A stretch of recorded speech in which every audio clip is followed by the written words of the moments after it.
Hello दोस्तों, आप सभी का स्वागत है हमारे यूट्यूब चैनल स्टेनो डिक्टेशन गुरुजी में। आज का डिक्टेशन 100 वर्ड पर मिनट का है। डिक्टेशन शुरू होगा 5 सेकंड में। स्टार्ट। सभापति महोदय, मैं कहना चाहता हूँ कि केवल नारे लगाने से ही काम नहीं चल सकता है। आज आवश्यकता इस बात की है कि ऐसे महत्वपूर्ण प्रश्नों पर सारे राजनीतिक दल आपस में मिल बैठकर गंभीरतापूर्वक विचार करें। कम से कम देश के हित के मामलों पर हमें एक होकर काम करना चाहिए।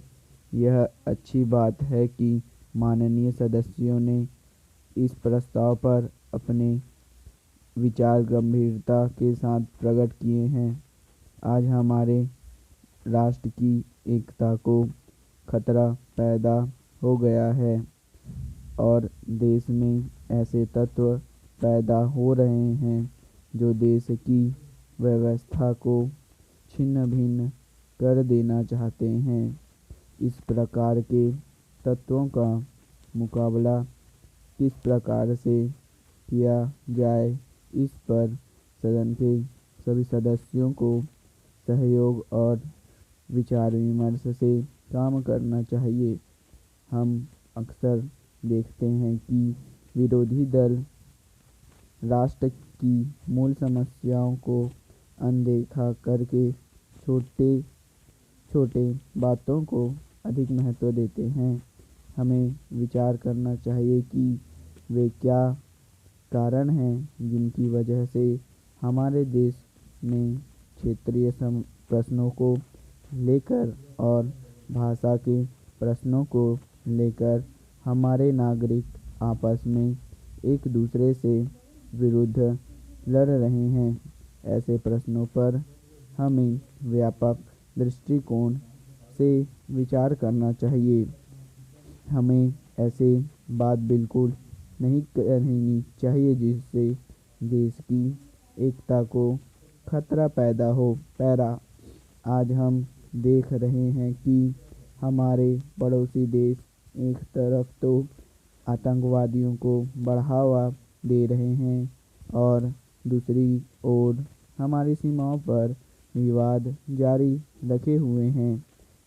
आज हम इस बात को महसूस करते हैं कि क्षेत्रीय भाषाओं और क्षेत्रीय नारों को देने वाले दलों का गठन हो रहा है।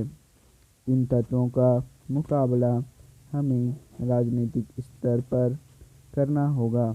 यह बात बिल्कुल ठीक है कि हमारे देश के अंदर जो परिस्थितियां पैदा हुई हैं और जो प्रश्न खड़े हुए हैं वे ऐसे हैं जिनके बारे में अलग अलग राय नहीं हो सकती है। पैरा। आज देश के अंदर क्षेत्रीय संतुलन नहीं है। देश के लोगों के ऐसे वर्ग हैं जिनकी प्रगति दूसरों के मुकाबले में बहुत कम हुई है और इसको लेकर आज उनके अंदर एक असंतोष की भावना पनप रही है। आज भी हमारे देश के कुछ ऐसे लोग हैं जिनका आर्थिक और सामाजिक रूप से शोषण हो रहा है। मैं तो यह भी महसूस करता हूँ कि उनका राजनीतिक शोषण भी हो रहा है। यही कारण है कि वे लोग गलत दिशा में जा रहे हैं। हमें उन्हें सही दिशा में लाना है। इसके लिए हमारी सरकार को भी प्रयत्न करना चाहिए। मुझे आज इस विषय पर बोलने का जो अवसर मिला है, मैं उसके लिए सभापति महोदय जी को बहुत आभारी हूँ। इस अल्फाज के साथ मैं सभी विरोधी दलों से अनुरोध करूँगा कि जो प्रस्ताव वे सदन के समक्ष लाए हैं उन पर फिर से विचार करें। हम एक महान देश के नागरिक हैं। हमें उसकी महानता के अनुसार कार्य करना चाहिए, तभी हम अपने देश की स्थिति सुनिश्चित कर सकते हैं। स्टॉप। अगर आपको यह डिक्टेशन पसंद आया तो लाइक करें, कमेंट करें तथा हमारे चैनल को सब्सक्राइब करना ना भूलें। धन्यवाद। तो ऐसे सवालों को करने के लिए देखिए, एक तो बेसिक ट्रिक है, एक तो लाइक और शेयर ठोक दीजिए, महाकाल का दबा के लाइक और शेयर ठोक दीजिए। पूरा साल मेहनत करता हूं आपके लिए बेटा, ऐसा नहीं चलेगा, ऐसा नहीं चलेगा।